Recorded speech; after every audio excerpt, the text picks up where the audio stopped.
राधे राधे आप सभी को। आज मैं आपको पुरुषोत्तम मास में सुनी जाने वाली एक बुढ़िया की कहानी सुनाऊंगी। आपको अच्छी लगेगी तो प्लीज़ एक लाइक ज़रूर कर दीजिएगा। एक बार की बात है, एक गांव में एक बुढ़िया अपने परिवार के साथ रहती थी। बूढ़ी माँ भगवान विष्णु की बहुत बड़ी भक्त थी। वह सदैव श्रद्धा के साथ एकादशी का पालन करती थी और कथा सुनती थी। लेकिन बूढ़ी माँ ने व्रत करते समय ना कभी गणेश जी की कथा सुनी थी और ना कभी बोली थी। इस कारण बूढ़ी माँ की व्रत अधूरा ही रह गया। लेकिन बूढ़ी माँ को यह बात पता नहीं थी। बूढ़ी माँ सोचती थी कि वह संपूर्ण व्रत का पालन कर चुकी है। इस व्रत के पुण्य परिणाम स्वरूप उसे वैकुंठ लोक की प्राप्ति मिलेगी। बुढ़िया सोचती थी, जो बूढ़ी माँ थी, कि मैंने एकादशी के व्रत कर लिए हैं, अब तो मेरे को वैकुंठ धाम मिलेगा। जब बूढ़ी माँ मर गई तब उसे लेने के लिए यमलोक से यमदूत आया। यह देखकर बूढ़ी माँ बहुत डर गई। वह कहने लगी, मैंने तो जीवन भर सिर्फ भगवान विष्णु का पूजन किया है, श्रद्धा के साथ एकादशी के व्रत का पालन किया है, एकादशी व्रत की कथा सुनी और 11 माता की कथा सुनी। इस पुण्य के फल स्वरूप मुझे लेने के लिए वैकुंठ लोक से विमान आना चाहिए। मैं तुम्हारे साथ नहीं जाना चाहती। यह कहकर बूढ़ी माँ रोने लगी और वह भगवान विष्णु का स्मरण करने लगी, भगवान विष्णु का ध्यान करने लगी। भगवान विष्णु गरुड़ में सवार होकर वहाँ प्रकट हुए और कहा, बूढ़ी माँ, आपने हमेशा एकादशी का व्रत श्रद्धा के साथ आदर पूर्वक किया है, लेकिन आपने व्रत करते समय गणेश जी की कथा नहीं सुनी, इसलिए आपका व्रत अधूरा ही रह गया।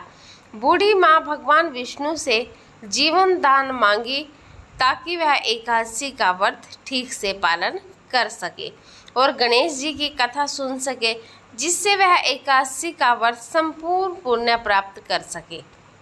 यह बात सुनकर विष्णु भगवान ने बूढ़ी माता को 2 साल के लिए जीवन दान दिया।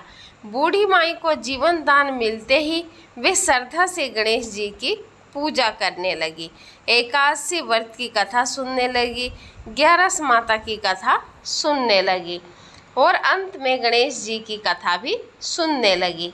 इस तरह उन्होंने 2 साल के अंदर 4 11 पूरा कर लिया। गणेश जी की कृपा से बूढ़ी माता को एकादशी के व्रत का पूरा पुण्य मिल गया। बूढ़ी माँ की सच्ची भक्ति देखकर भगवान गणेश जी प्रसन्न हुए और कहा, तुमने नित्य नियम के साथ व्रत में मेरी कथा की है और श्रद्धा के साथ आदर पूर्वक मेरी पूजा की है, मैं इससे बहुत खुश हूँ। मैं आपको आशीर्वाद देता हूँ कि जब तक यह संसार रहेगा तब तक पृथ्वी के निवासी आपकी तपस्या के गीत गाएंगे और जो भक्त एकादशी व्रत पर आपकी भक्ति को सुनेंगे उन्हें व्रत का पूरा फल मिलेगा।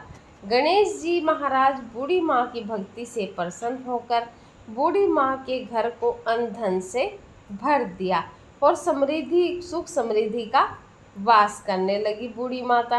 गणेश जी महाराज वहाँ से अंतर्धान हो गए। 2 वर्ष बाद जब बूढ़ी माता का देहांत हुआ तो वैकुंठ लोक से विमान आया और बूढ़ी माता को सम्मान के साथ वैकुंठ में ले जाया गया। भगवान गणेश के आशीर्वाद से बूढ़ी माता का घर अन्न धन से भर गया और उन्हें वैकुंठ लोक की प्राप्ति हुई। हे भगवान गणेश, जिस तरह आपने बूढ़ी माँ पर आप अपनी कृपा बरसाई है, उसी तरह एकादशी का व्रत करने वाले सभी भक्तों को आप आशीर्वाद दीजिए और उनके घर को सुख समृद्धि से भर दीजिए। हुंकारा भरने वालों को भी और कथा सुनने वालों को भी जिस तरह बुढ़िया माई को घर धन दौलत से भर गया और घर में सुख समृद्धि का वास हुआ, ऐसे ही है भगवान गणेश विष्णु भगवान कहानी सुनने वाले, हुंकारा भरने वाले के सभी के घर में सुख समृद्धि का और धन दौलत के भंडार भरना। जय श्री कृष्णा, राधे राधे आप सभी को।